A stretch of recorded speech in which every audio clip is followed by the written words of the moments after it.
This is The Love Below. I'm Bianca Monique and I'm on with the F.M.C. Yes, ma'am. And today we're talking about a variety of things and Yay! oh. Varieties. And right now we are on 8 ways to stay positive and confident when dating. Hey, it's my junk right here. Okay. Why you might never mind. Number 1, tell yourself to shake it off. And they're referring to that feeling, I guess, that negative feeling that you might get, or you might feel subconscious, or anything negative, just shake it off, because when you have negative feelings, you go in and it doesn't set yourself up to have a positive experience at all, which I think.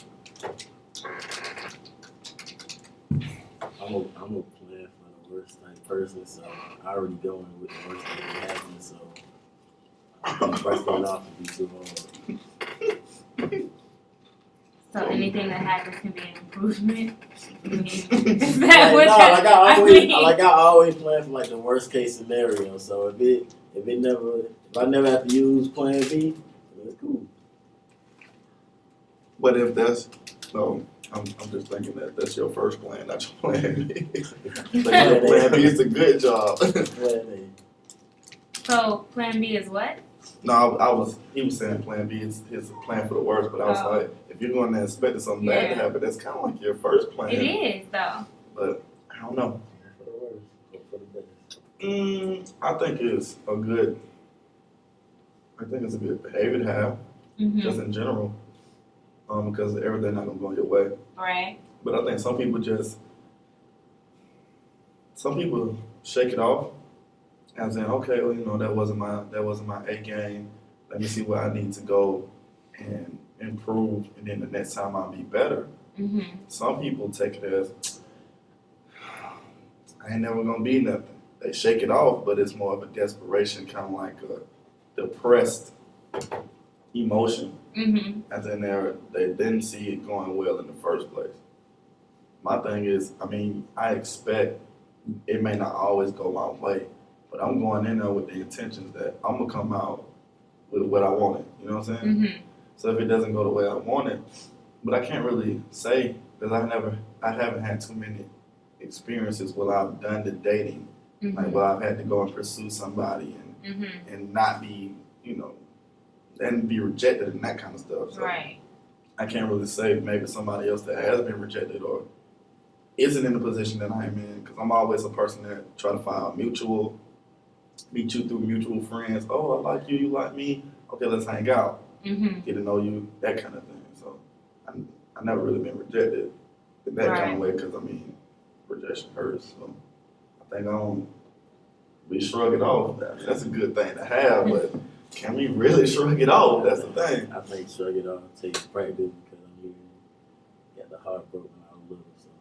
Bro, practice. You get practice at shrugging stuff off. Yeah, I'm going your way. I will. Ain't nothing after that first heartbreak. You like, I feel been you. through it before. I had a girl, I don't think it's a girl that I liked, a lot back in kindergarten. And I found her on Facebook, bro. But she didn't remember who I was. Hurt my little feelings. I talked to her about a month. I realized that she didn't know who I was. I was like, it's a waste of my time. But kindergarten, huh? yeah, man, I remember that girl name and everything, the whole time from graduation and everything. Found her on Facebook. I don't even remember anybody's name. I had a crush on it. Oh, I remember her. And we was little kids. So. I grew up with the same people from Really? elementary school. So. Okay, well, number 2 is give compliments. Just because That's good. it makes you focus on positive things, even if like something negative is going on. Giving a compliment changes the focus, and like for some people, maybe not everybody, it makes yourself feel good when you give people compliments. Like it makes me feel good to give people compliments. Yeah, because I think people like to see other people happy. Mm-hmm. It makes us feel good when we can do something to make somebody else feel a positive emotion. I think one of the biggest things my dad taught me was to always give compliments. So I try to do it. But I think you have to draw the line in how the compliments are taken. Man, you can't really, because you don't really know how somebody is going to take your compliment.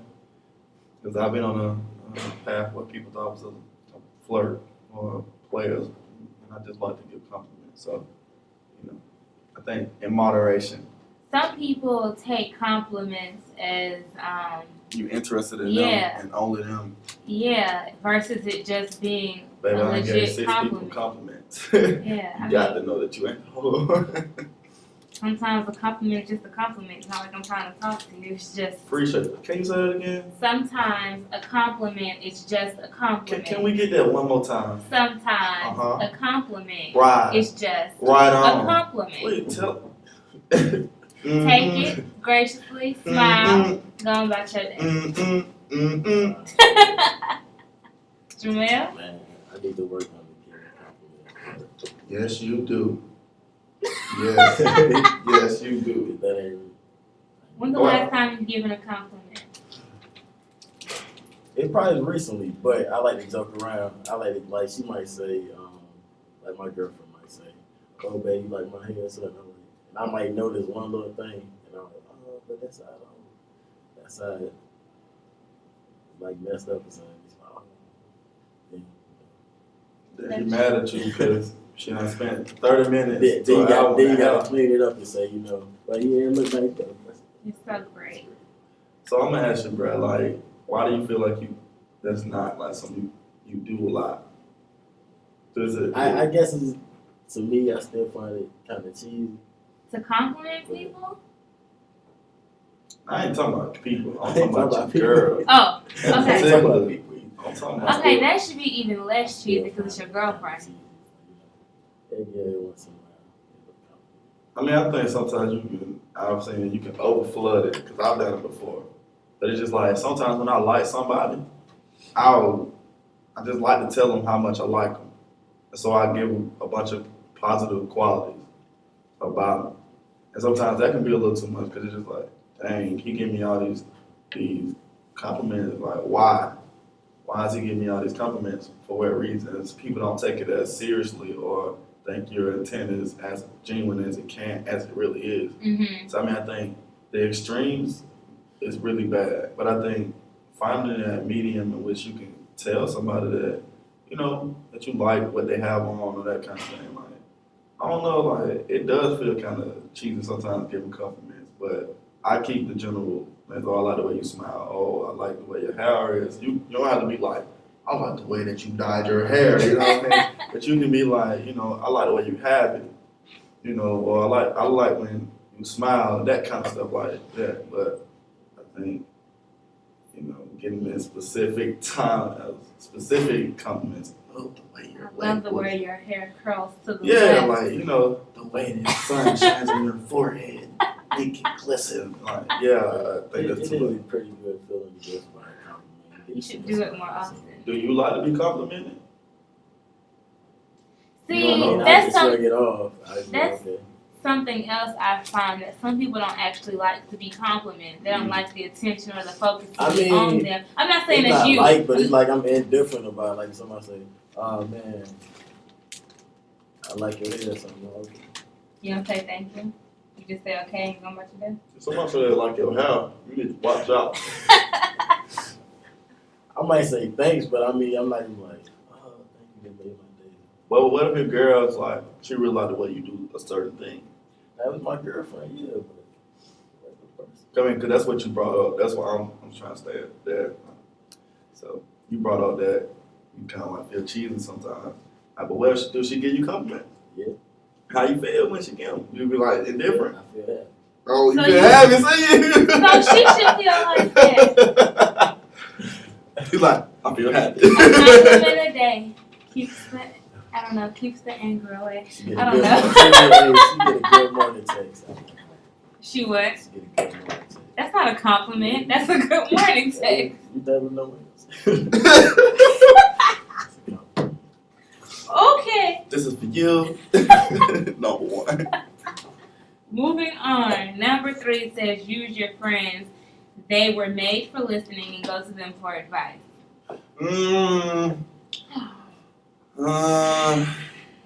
think you should definitely be careful in what friends you bring into your circle. And even more importantly, what friends you give what information. Because I've been around people where their friends will tell them stuff in confidence, and the person go and tell all the other friends. Or I've seen where the person just wants to talk and have somebody listen, but the other person want to give their input and insight and advice, and nobody's asking for it. So I mean, yeah, friends are good because they know you. The ones that really take the time to get to know you your faults as well as your good points, they have a better standing of knowing what you like and how to get to you better than other people. But I still say be very sparing in how you use your friends. 'Cause they can mess you up. I think you can go ahead. Go ahead. I think that I've learned one of my lessons in life is that everybody you think is your friend is not your friend. And that's a hard lesson that a lot of people learn. Everybody that might be your best friend is actually gonna be your worst friend. And I think that a lot of people do not actually have your best interest or your happiness at heart. And those people who are not your real friends. Now, for those who are your real friends, even they can be detrimental to you in your relationship sometimes. And that could be your fault for spilling everything, telling everything, and not keeping your relationship. And that could also be their fault for not playing the role you might need them to play at that moment. Just piggybacking off of what Frank said in terms of maybe I just need an ear, I don't need your mouth. Or vice versa. Maybe I need you to say something and you just sitting there looking at me like I'm crazy. So I mean that's just how I feel about, friends. I know me personally, if I can keep everybody out of it, I will. But there are times where you do need the outside looking in opinion, or you just need to vent to somebody other than the person you might have an issue with. But be careful who that person is, and be careful how much detail you give and what you say. I know with me, sometimes I might say stuff too hard, so I gotta run it by friend. Clean it up a little and get back my girlfriend if she accepted it. I never went through the whole backstabbing friends, telling them business type stuff. I mean, keep the circle small. That's Even in small circles, that don't guarantee I mean, great friends. with, yeah, but I'm gonna tell some real sensitive stuff. It's either gonna be some my brother who tell Frank other than that. Yeah. I mean, before really I started talking to Jamel, I really kept a lot of stuff to myself. Right. As far as my own personal business is going on with my family. And it took me a while when I was in my last relationship to kind of even give my girlfriend that piece of me. I let her know about my family problems and stuff like that.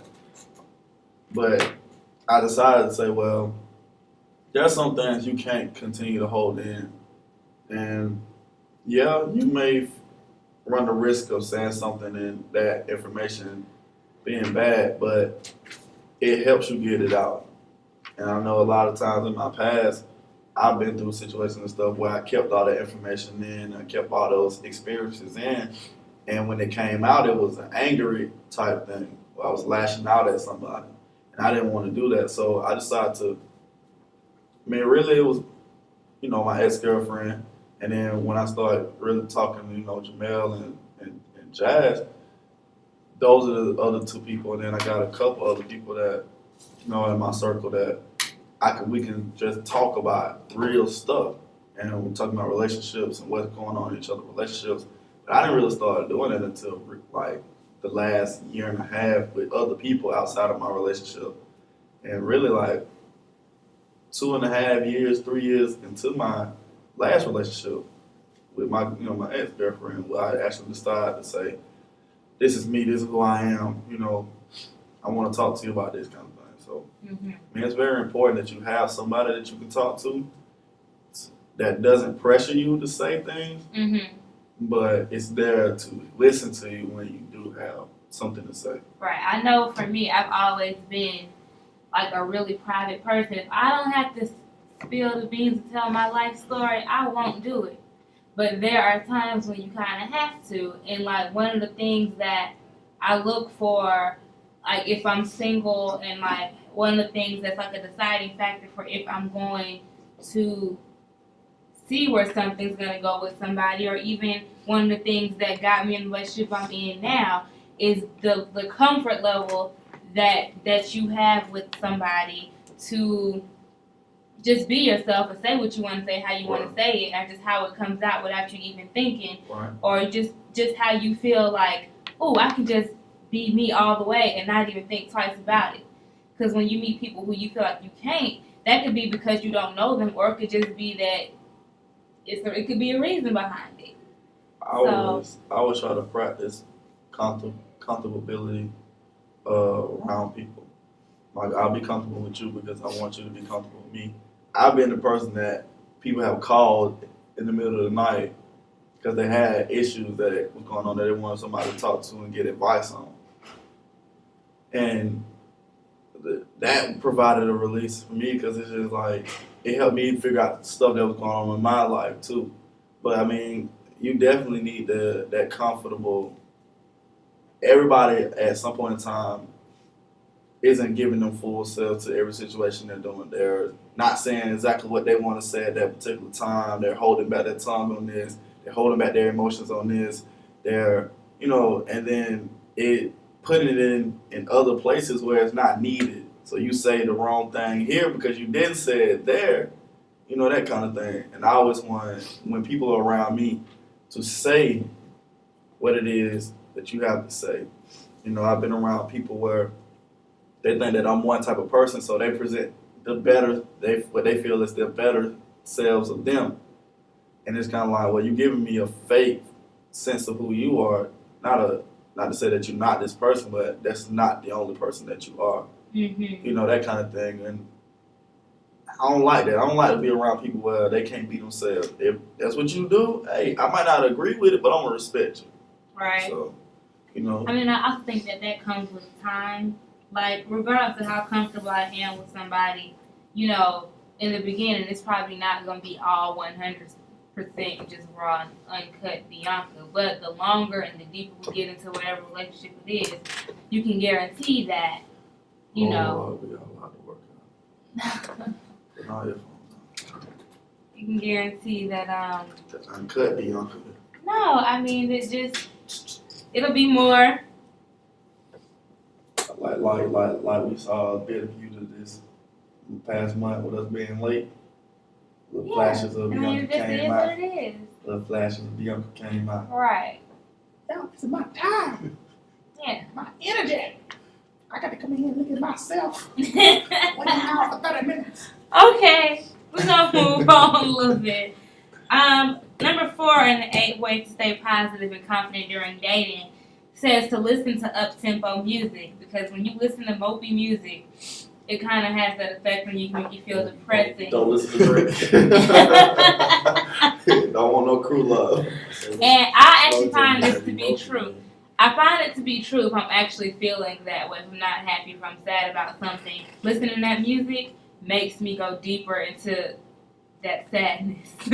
Like, seriously. Like, I know, for me personally, if I'm sad about something, I will not listen to slow, sad music. It will be rap or gospel. That's what it always will get hype, get aggressive. It's one of the two. Turn on some Lil Jon and Eastside Boys. Who you with? Pastor Troy. Now, if all is well in life, I'll listen to anything. But if I'm sad, I'm not listening to anything that has a sad emotion in it. When you get sad, you listen to Uncle Luke? No. Oh. So what's on the sad playlist? What you mean it's on my sad playlist? Sad playlist. Like what, sad songs? Yeah. Like I said, I don't listen to sad songs. What up-tempo song? I didn't know you got that one song. You're like, I can't wait till I get home. Let me find No, this song. I just listen to what anywhere I listen. Like J. Cole's in my. I have not listened. I listened to Wale and J. Cole for like the last month. That's it. So if I'm not in the best place in some area in life, you can guarantee it's gonna be strictly rap or gospel. listen regardless of what he said. Well, you know what? I used to be able to, and it would like really like put me in a really, really, really good mood and be kind of really up, like it's supposed to be. But now it kind of makes me reflect on the struggles. But I mean, you know, you go with it. What y'all think about music? Sad song. I usually listen to like them old Moby songs when I'm sad, so it's probably gonna be like some Bobby Womack or something. For real? Yeah, what's the name of the song? If You Think You're Lonely Now, Yeah. I'm probably gonna play that. Okay. I'm gonna play some I'd Rather Be With You or something. But I love that song. All of it. I ain't sad, I listen to anything like you said. Yeah. So you said when you are sad, you listen to Nah, this I'm stuff? not sad. Oh, them songs that I was saying? Yeah. Oh, well, I'm sad. I'm playing on that Bobby Womack. Yeah. You listen to I that feel like Boosie? that just throws you Nah, I in ain't listening. the abyss of Yeah, music. true entertainment. I mean, I think I try to listen to a upbeat music all the time, so that when you are sad, it's not as bad. So you won't have to go into overdrive to love. But that's just kind of I guess my personality is more of that upbeat tempo than kind of like the slow. This chair's really giving me a run for my money today. But I don't know. I mean, I think sometimes there's a song for everything that you go through in life. Everything. With all the artists and the time periods, it doesn't matter. Like you can find something that can catch your emotion. Even if you're mad, you can find a song that can calm you down and be like, man, that was messed up stuff, but I'm straight, you know, that kind of thing. I think sometimes it depends on how sad you are. Some music just don't get it. You can try to put that up tempo music on, Yeah. and you just be like, bro, this ain't even getting it right, Right, now. Like, right. I need something else. And so, I mean, music does help And though. you said, like you said, Drake for I can't do Drake. But his music, a lot of his music is sad. It's like Yeah. slow and like Yeah. the melodies are Like, very like If I'm depressing. happy, but like I can't do After a Drake. while, I'm like, You got a song, Marvin's Room? Oh. One, two songs to sing, and I'm like, okay. Yeah. But yeah, man. You know, I just think music is just really beneficial It as a is. whole, but sometimes I it think just don't music be there. is powerful and it has a very large emotional effect on me at least. So you gotta be careful about what you pick. Number 5 is develop thick skin, and That sound like they're rolling. Shake it off. No. it does. What y'all think about having thick skin? I think that only comes with experience, and it only comes when you've had times when you haven't came out on top. If you always prosperous or you always come out on top of everything you do, you don't really know how it feels when something doesn't go your way. But I think tough skin is cool, but then sometimes you become so used to losing that it's bad for you. You become like Yeah, you become numb to it, and yeah. and I'm not saying that Jamel is a bad person or a person that don't have successes, but you go in there with the expectation that for the worst, you know what I mean? You know, that kind of thing. But Jamel? What? I'm being truthful right now. I kind of daydream, so. Okay, so I'm just gonna go with it. wow. Anyway, you're just so wonderful. So I had this assignment that I had to write my own personal code of ethics, and I finished it. And one of the things I mentioned in my code of ethics, which I did a wonderful job of, I'm really proud of it, Oh, great. is that I mentioned like having thick skin, and here's another admission of my personal beliefs. I don't have thick skin at all, and I'm very unapologetic for it. I have thin skin, I'm sensitive, and I'm not gonna apologize for it in any way. I don't see it being a flaw or a fault. Now, I huh? don't think anybody apologizes. For having thin skin? Yeah.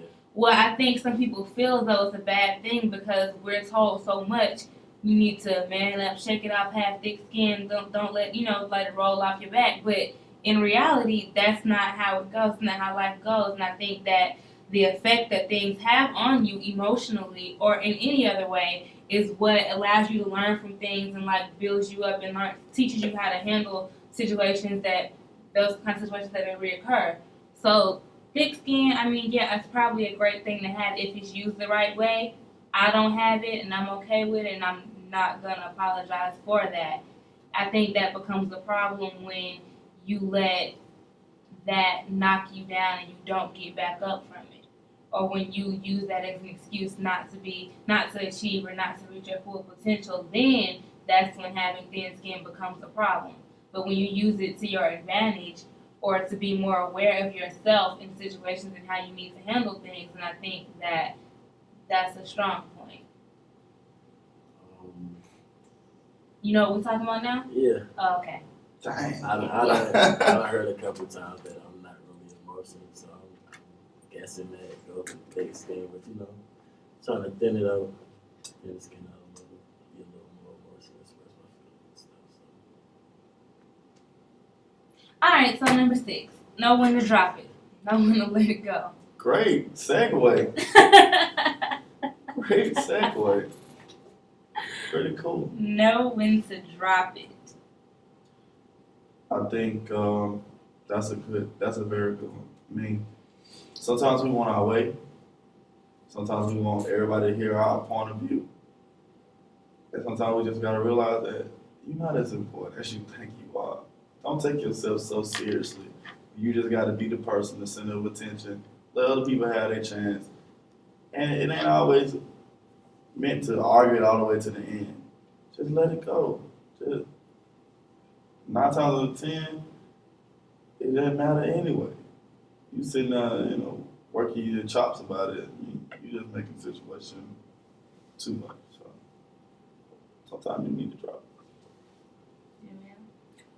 In my normal mood now, I can use that philosophy of letting it go, but if you actually get me mad, I can't let it go. Like you probably can let it go, but I'm still gonna bring it up over and over and over. That's just me.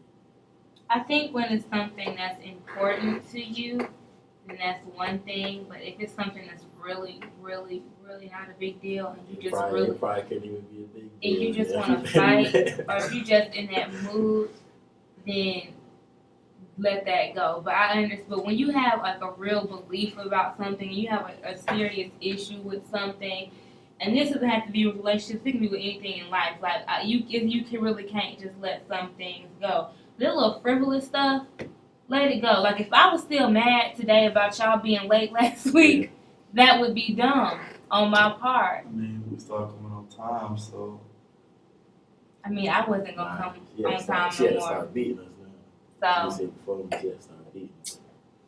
we're gonna go. We're gonna cut I'm used this. to that. We're gonna cut this It makes list me of look bad. 8 down to 7, just because I think this is a good way to close it. Number 7, we talked about this last time. Smile, because there's always a reason to smile. I feel like even what does that face mean that you don't want to smile? I was joking. I feel like even when your day is going terribly, I think that you're alive and breathing. So that's a reason enough alone. That's a reason enough to smile.